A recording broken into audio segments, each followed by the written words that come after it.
উনি না থাকলে পেশিবাদেরা আবার ষড়যন্ত্র শুরু করবে। ডক্টর ইউনূস স্যারের থেকে নির্বাচন দেওয়াটাই সবচেয়ে ভালো।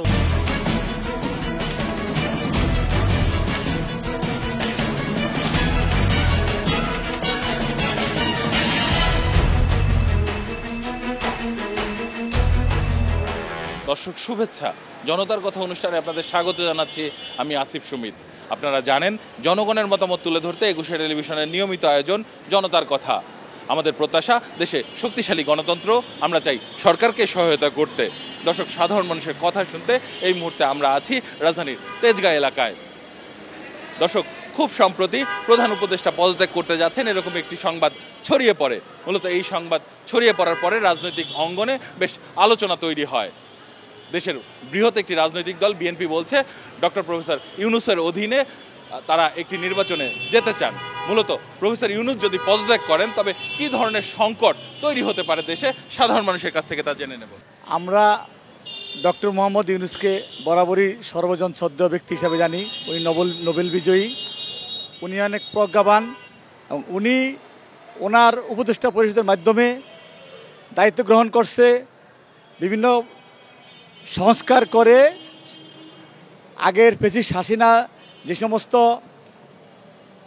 সেক্টরে দুর্নীতি, অপরাধ, অপকর্ম করছে সেগুলাতে সংস্কার এনে বাংলাদেশের গণতন্ত্র ফিরিয়ে আনা অতি জরুরি। ডক্টর ইউনূস স্যার থাইকা যদি নির্বাচন দিয়া সাধারণ মানুষের মন জয় করে, এটাই সাধারণ মানুষের প্রত্যাশা। ডাক্তার ইউনূস সাহেব একজন সম্মানী লোক।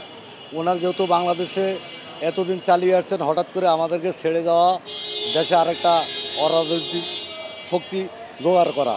তা আমরা চাচ্ছি উনি থেকে নির্বাচন দেখ। ডক্টর ইউনূস স্যারের থেকে নির্বাচন দেওয়াটাই সবচেয়ে ভালো। জনগণের ভোটের মাধ্যমে আমরা একটি সরকার দেখতে চাই, এটাই আমাদের মেইন প্রত্যাশা।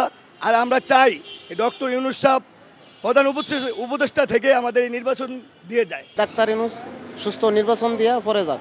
আমরা চাচ্ছি সুন্দর একটা নির্বাচন ডক্টর ইউনূস দেব। ডাক্তার ইউনূস উনি থাকুক, ওনার নেতৃত্বে একটা সুন্দর সুস্থ একটা নির্বাচন দেখ, আমরা এটাই আশা করি। উনি না থাকলে পেশিবাদেরা আবার ষড়যন্ত্র শুরু করবে, আবার একটা হাহাকার সৃষ্টি হবে, আবার জুলাইয়ের মতন একটা আন্দোলন শুরু করতে হবে। অনেক ধন্যবাদ আপনাকে। দর্শক, আপনারা শুনছিলেন সাধারণ মানুষের প্রতিক্রিয়া। এখন সাধারণ মানুষের কাছে আরেকটি প্রসঙ্গে যেতে চাই। মূলত এই রাজনৈতিক সংকটের মধ্যে ইনকলাব মঞ্চ বলছে যে একটি জাতীয় সরকার গঠন করা প্রয়োজন। জাতীয় সরকার গঠন না করলেও মূলত রাজনৈতিক দলগুলোর মধ্যে এক ধরনের জাতীয় ঐক্য হওয়া প্রয়োজন। মূলত সাধারণ মানুষ এই জাতীয় ঐক্যের বিষয়ে কি মনে করেন? দেশে বর্তমান যে সংকট দেখা দিছে, এটা অবশ্যই জাতীয় সরকারের মাধ্যমে এটা সমাধান হবে।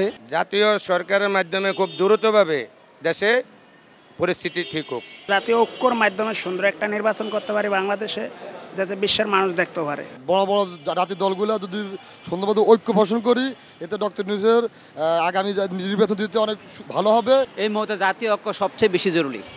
ডক্টর ইউনূসকে আমরা চাই। সংস্কারটা আসবে কি করে? একটা জাতীয় নির্বাচন না হলে, একটা ঐক্যর দ্বারা না হলে তো সংস্কার সম্ভব না। এই দেশের স্বার্থে এবং জাতির স্বার্থে 18 কোটি মানুষের একটা আশা ভরসা যে আমরা অনেকজনের ভোট দিতে পারি নাই এবং আমরা একটা ভোট দিব। এই ইউনূস সরকার আলহামদুলিল্লাহ ভালো কিছু করতেছে, কিন্তু জাতীয় ঐক্য অতি জরুরি দরকার, প্রয়োজন। দেখেন, আপনারা অবগত আছেন, এই দুদিন ধরে বিএনপি বা অন্য দলগুলো বসার সিদ্ধান্ত নিয়েছেন, ওটাকে আমরা ধন্যবাদ জানাই। দেশে এই মুহূর্তে চরম বিশৃঙ্খলা সৃষ্টি হয়েছে, বিশৃঙ্খলা চলতেছে। সকল দল নিজেরা একে অপরের সাথে বিভেদে জড়া যাচ্ছে।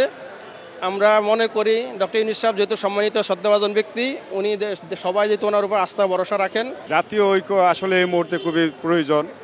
আমি প্রধান উপদেষ্টা ডক্টর ইউনূস সাহেবের প্রতি আস্থা রেখে বলতেছি যে উনি সমস্ত রাজনৈতিক দলকে একত্রিত করে দেশের কল্যাণে একটা সুষ্ঠু নির্বাচন।